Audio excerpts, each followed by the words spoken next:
প্রবাদ বাক্য আছে, ইচা কুটলে নাকি মিছা হয়। আর কথায় আছে, নারীরা সুখে থাকলে ভূতে কিলায়। সেই রকমই একটা ব্যাপার হয়েছে আমার আজকে। জানতে হলে পুরো ভিডিওটির সঙ্গে থাকতে হবে। আসসালামু আলাইকুম, কেমন আছেন সবাই? আশা করি সবাই ভালো আছেন। আমরা আলহামদুলিল্লাহ ভালো আছি। শুরু হয়েছে জান্নাতির সিটি পরীক্ষা। এক পরীক্ষা শেষ হয় তো আরেক পরীক্ষা শুরু হয়। বছরটা জুড়ে এই পরীক্ষা করে একটা প্যারায় থাকতে হয়। যাই হোক, বাদ দিয়ে সেই কথা। আজকে গিয়েছিলাম সকালে জান্নাতের স্কুলে। সেখানে জান্নাতিকে রেখে আসার সময় বাজার করে নিয়ে এসেছি। আর এই তো মোহনভোগ আম নিয়ে এসেছি। অনেক বড় বড় আম, 2টা আম অনেকখানি হয়েছে, প্রায় 1 কেজির উপরে। ভাবলাম একটু আম নিয়ে গেলে কেটে খাওয়া যাবে। আমগুলো উপরে ছিল মিষ্টি আর ভিতরটা একটু টক ছিল। চিংড়ি মাছ কিনে এনেছিলাম, সেই চিংড়ি মাছগুলো বেছে বড়গুলো আলাদা করে রেখেছি। ভাবছি আজকে বিভিন্ন রকমের সবজি দিয়ে এই চিংড়ি মাছটা একটু রান্না করব। আর যে ছোট ছোট চিংড়ি মাছগুলো থাকলো সেগুলো প্যাকেট করে ফ্রিজে রেখে দেব, পরে অন্য কোনো কিছুর সাথে তৈরি করে খাওয়া যাবে। মেয়েদের অনেক পছন্দ এই নটকোনাটা আসলে আমি খুব একটা পছন্দ করি না। মেয়ে দুজনই খুবই পছন্দ করে, তাই টাটকা টাটকা নটকোনাগুলো কিনে নিয়ে আসলাম এবং অনেক মিষ্টি ছিল। তার সাথে কিছু সবজি, যেরকম ঢ্যাঁড়স নিয়ে এসেছি। ঢ্যাঁড়সগুলো অনেক টাটকা ছিল, তাই ভাবলাম আজকে ঢ্যাঁড়স নিয়ে গেলে একটু ভাজি করা যাবে। এর মধ্যেই আরেকটি ভিডিও আপনাদের সাথে শেয়ার করি। জান্নাতিকে স্কুলে থেকে কোচিংয়ে পৌঁছে দিয়ে এক ভাবির সাথে চলে গিয়েছিলাম বগুড়া ব্রাঞ্চে পাঠান বাজারে। অনেক দিন হলোই পাঠান বাজারের ব্রাঞ্চ হয়েছে বগুড়াতে রানার প্লাজা। যাব করে যাওয়াই হয় না। আজকে ব্যাটে বলে একটু মিলে গেল, তাই ভাবিকে সাথে নিয়ে চলে গেলাম পাঠান বাজারে। শুনেছি অফার চলছে, তাই ভাবলাম যদি অফারে 2-1টা 3 পিস নেওয়া যায় তাহলে মন্দ হয় না। তাই সেখানে গিয়ে পুরো শোরুমটা একটু ঘুরে ঘুরে দেখছিলাম এখানে কি কি কালেকশন আছে। আমরা তো সব সময় ফেসবুকে পেজে তাদের লাইভ দেখি, বিভিন্ন রকমের জামা কাপড় 3 পিস কিন্তু অনেক এনেছি। আজকে পাঠান বাজারে বাস্তবে গিয়ে দেখে আসলাম। কি কি 3 পিস কিনলাম সেগুলো বাসায় এসে আপনাদের সাথে শেয়ার করছি। আমার কাছে তো 3 পিস 3টা ভালোই লেগেছে। আপনারা দেখে বলবেন আসলে 3 পিস 3টা কেমন হয়েছে। 3টা 3 কালার নিয়ে এসেছি, জানি না আপনাদের কাছে কেমন লাগবে।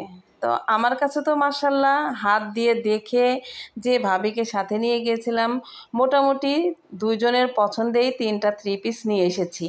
দামটাও ছিল রিজনেবল। আর এই তো গরমের মধ্যে আর পুরাতন কোনো জামা কাপড় পরতে ইচ্ছে করছে না, তাই ভাবলাম নিজের কাছে যা সঞ্চয় আছে সেগুলো দিয়েই 2-3টা 3 পিস কিনে নিয়ে আসব। যে যেখান থেকেই আমার আজকের এই ভিডিওটি দেখছেন অবশ্যই একটা লাইক দিয়ে সুন্দর একটি কমেন্ট করে, আর ভিডিওটি যদি বেশি ভালো লেগে যায় তাহলে অবশ্যই একটা শেয়ার করে পাশে থাকবেন। দেশে এবং দেশের বাইরে থেকে যারা আমার এই ফেসবুক থেকে ভিডিও দেখছেন তাদেরকে জানাই অসংখ্য ধন্যবাদ। আর আমার এই ভিডিওটি যদি ভালো লেগে যায় তাহলে যারা আমার ইউটিউব চ্যানেল থেকে দেখবেন তাদেরকে বলবো অবশ্যই আমার চ্যানেলটি সাবস্ক্রাইব করে পাশে থাকতে। আর এই তো এই 3 পিসটা আমার কাছে অনেক পছন্দ হয়েছে। তারপর চলে এলাম রান্না বাড়িতে। মেয়েকে দিয়ে গিয়েছিলাম ঢ্যাঁড়স কাটতে, তাই সে কেটে কুটে রেডি করে দিচ্ছে আর আমি ঝটপট করে রান্না করব। আজকে রান্না করব চিংড়ি মাছ দিয়ে কয়েক রকমের সবজি আর এই ঢ্যাঁড়স ভাজি।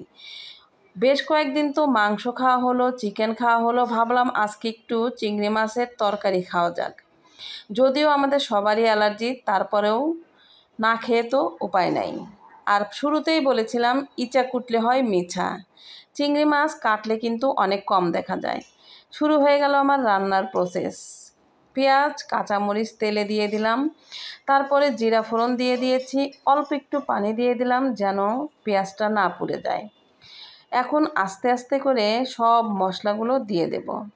মশলাগুলোর মধ্যে ছিল আদা বাটা, পেঁয়াজ বাটা, রসুন বাটা এবং জিরা গুঁড়া, হলুদ, মরিচ, ধনিয়ার গুঁড়া এবং স্বাদমতো লবণ।